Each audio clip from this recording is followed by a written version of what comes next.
Bonjour à tous les bridgers, c'est Arthur Boulin. Cette semaine, on se retrouve pour un thème sur la défense. Là, aujourd'hui, nous allons parler de la double coupe en défense. Donc, certains connaissent cette technique en face du mort, mais elle existe aussi en flanc. Donc, nous allons voir ça tout de suite.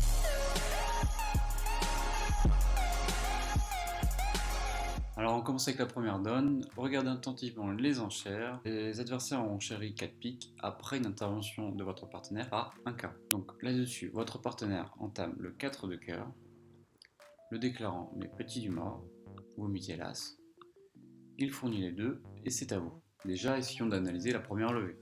Quand vous voyez le 4, le 3 et le 2, vous savez que votre partenaire a entamé dans son singleton cœur. La dernière carte qui reste est le valet. Donc si votre partenaire avait valet à la base, donc valet 4, il aurait entamé du valet. Hein.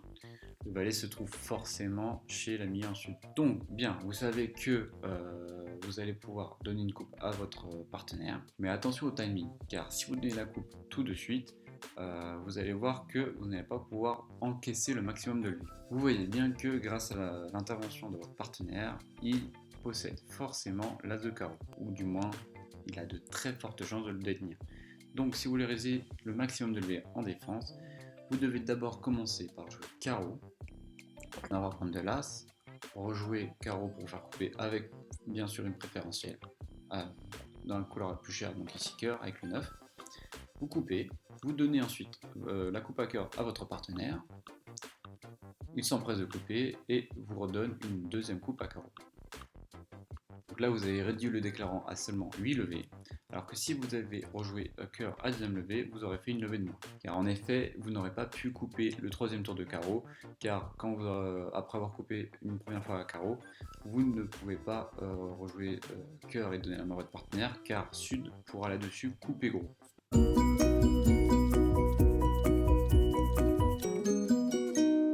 Ensuite, deuxième donne, ici on est toujours en Est, avec une séquence à 2 chez l'adversaire, mais j'aimerais vous parler de la convention après un mineur, un majeur, 3 majeurs. Pourquoi il est intéressant de jouer quelque chose là-dessus?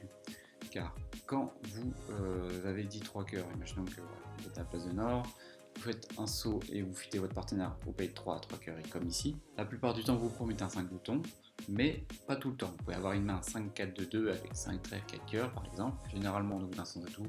Mais bon, voilà, on peut accepter si par exemple vous voulez vraiment pas ouvrir d'un sens à tout parce que vous avez deux petits dans les deux boutons et que par exemple vous avez 16-17 points et vous vous apprêtez à faire un décor cher. Donc là ici on va essayer de deviner quelle est la distribution de Nord et s'il contrôle le résidu, c'est-à-dire qu'avec une main 5-4-3-1, on va pouvoir savoir si le résidu de 3 cartes est contrôlé par l'As ou le Roi. Donc ici, pour connaître la distribution de Nord, Sud va faire une enchère de relais à 3 piques.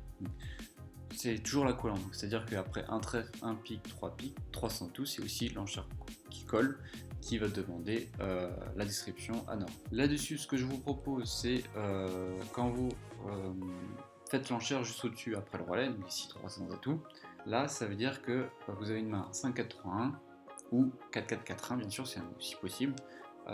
Quoique dans la séquence ici, vous ne pouvez pas avoir 4-4-1 parce que vous avez ouvert un trèfle, mais si vous avez ouvert d'un carreau par exemple, ça monte soit 5-4-3-1, donc avec 5 carreaux, 4 cœurs, et ensuite le résidu on ne sait pas encore. Donc 5-4-3-1 avec résidu contrôlé, c'est quoi? C'est par exemple, voilà, vous avez l'As dans la couleur 3ème et vous avez la courbe dans l'autre couleur. Donc là-dessus, Sud refait un relais à 4 trèfles, il demande quel est le résidu que le partenaire a, et ensuite quand il dit 4 carreaux, c'est qu'il a le résidu le moins cher contrôlé, et quand il dit 4 cœurs, c'est qu'il a le résidu le plus cher contrôlé. Donc là, avec la séquence d'enchères, avant même qu'il ne s'étale, Nord, c'est exactement qu'il a 5 trèfles, 4 cœurs, 3 piques, 5 jetons carreaux, et en plus, il a 3 cartes à pique avec un honneur, donc un gros honneur bien sûr, l'As ou le Roi, ou comme ici, les deux.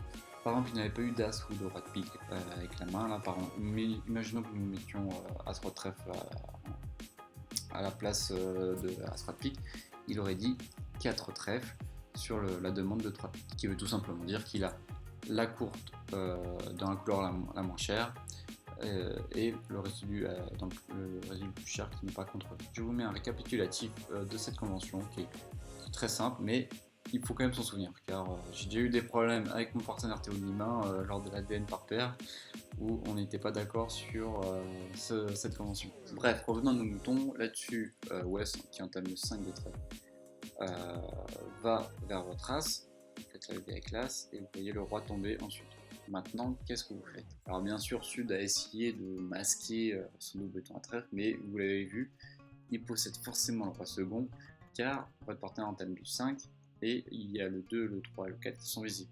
Donc là c'est pareil comme tout à l'heure, vous savez que le déclarant a roi 6. Maintenant, est-ce qu'il faut pour autant donner la coupe tout de suite? Eh bien non, comme tout à l'heure, ça va se jouer sur le timing. Là vous voyez bien ici que vous contrôlez la couleur, vous avez encore l'as de cœur dans votre main, et il serait peut-être mieux d'essayer de faire une double coupe en jouant d'abord pique pour ensuite réaliser le maximum de levée. Le problème de jouer trèfle tout de suite, c'est que vous allez perdre la communication avec votre partenaire. Il ne pourra pas ensuite vous donner une coupe à pique, ce qui est quand même très embêtant. Donc vous rejouez pique. Là-dessus, quand le mort joue cœur, vous devez absolument prendre de l'as tout de suite, sinon vous ne ferez pas de coupe en ouest. Vous prenez de l'as de cœur, et là cette fois-ci vous rejouez trèfle en zone quand même une préférentielle avec le 10 pour que votre partenaire puisse rejouer pique. Il rejoue pique et vous jouez ensuite.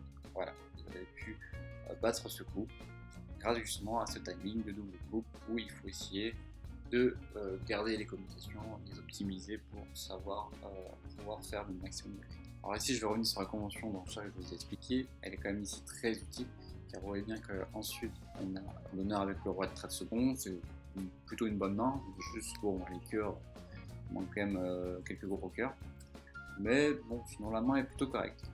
Et grâce à la description de Nord, Sud c'est exactement qu'il est 5-4-3-1 avec 5 jetons carreau. Donc avec As dame de carreau, Sud c'est déjà qu'il a une dame de carreau qui ne servira à rien. On pourrait éventuellement servir, je suis d'accord, si le partenaire a roi de pique 3ème et que il est besoin de faire une impasse pour déposer un pique.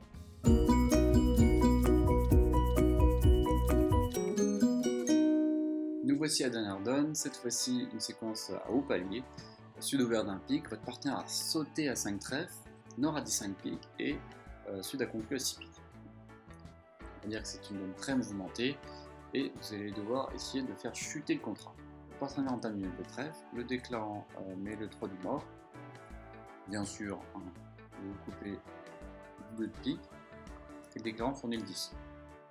Là, qu'est-ce que vous allez faire ensuite? Alors déjà, il faut essayer, comme les deux précédentes donnes, essayer d'analyser cette première levée. Elle est quand même assez bizarre. Pourquoi? Parce que on a l'impression qu'il manque des honneurs. C'est-à-dire que votre partenaire a entamé d'un petit, il n'a pas entamé d'un honneur, et vous n'avez pas vu d'honneur apparaître ensuite. Donc il y a quelque chose qui cloche. Votre partenaire qui a 10 trèfles, il possède normalement 8 cartes à trèfle. S'il a 8 cartes à trèfle, cela veut dire que Sud ne possède qu'un seul trèfle. S'il ne possède qu'un seul trèfle, il a le 10 de trèfle, ça veut dire que West a As-Roi Dame de trèfle 8ème. Imaginons qu'il ait 10-5 trèfles avec seulement cette carte.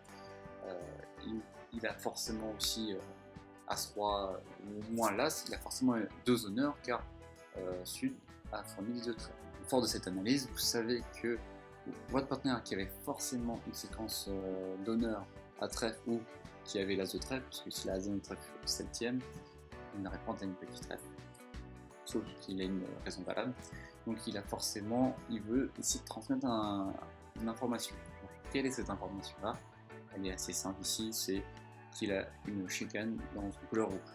Et la couleur rouge, elle est aussi simple à deviner, c'est bien sûr les cœurs. Pourquoi les cœurs? Tout simplement car votre partenaire qui a entamé sous ses honneurs a entamé du 9, il n'a pas entamé d'une carte 4 par exemple. Donc cela veut dire qu'il veut un retour dans la couleur la plus chère, qui est ici cœur, et donc vous rejouez vaillamment en petit cœur, et il fait la coupe. Grâce à ce joli flanc, vous avez pu faire chuter ce contrat, et bien sûr, vous pouvez remercier un peu le talent technique de votre partenaire d'avoir entamé sur As-Roi Dame. C'est assez recommandé comme ça quand on a une chicane et qu'on va absolument donner la main au partenaire. Imaginons qu'au lieu d'avoir chicane trèfle, vous avez pas de trèfle. Cela permettrait aussi de communiquer, de pouvoir rejouer cœur ensuite. Et là, il est bien tombé parce que vous avez laissé chicane, donc vous avez pu défaire ce contrat. Bien sûr, s'il avait entamé du roi de trèfle ou de l'as de trèfle, vous aurez quand même battu ce contrat car vous aurez pu couper tout de suite à pique et pur jouer cœur. Mais par contre, le message est beaucoup moins clair là. Surtout si vous n'avez pas du roi, quand vous avez As-Roi et une courte annexe, c'est quand même assez compliqué. Surtout qu'ici vous avez la dame de cœur 4ème derrière As-Vaïdis 5ème, donc c'est un peu tendu de rejouer cœur comme ça. Là au moins le message était clair, le note de trèfle ne pouvait signifier qu'il ne voulait qu'un seul retour. Voilà, c'est tout pour aujourd'hui, j'espère que ça vous a plu. Maintenant vous serez des grands fans de la double coupe, j'espère. Bon, on va pas se cacher, c'est pas quelque chose qui arrive toujours non plus, mais c'est quand même une jolie technique en défense de pouvoir la faire. Donc n'hésitez pas à essayer de communiquer bien sûr avec vos partenaires et vous verrez que vous pourrez faire des jolis flancs et vous serez très fiers de vous. Voilà, c'était tout pour aujourd'hui, merci d'avoir regardé et je vous dis à la prochaine, salut!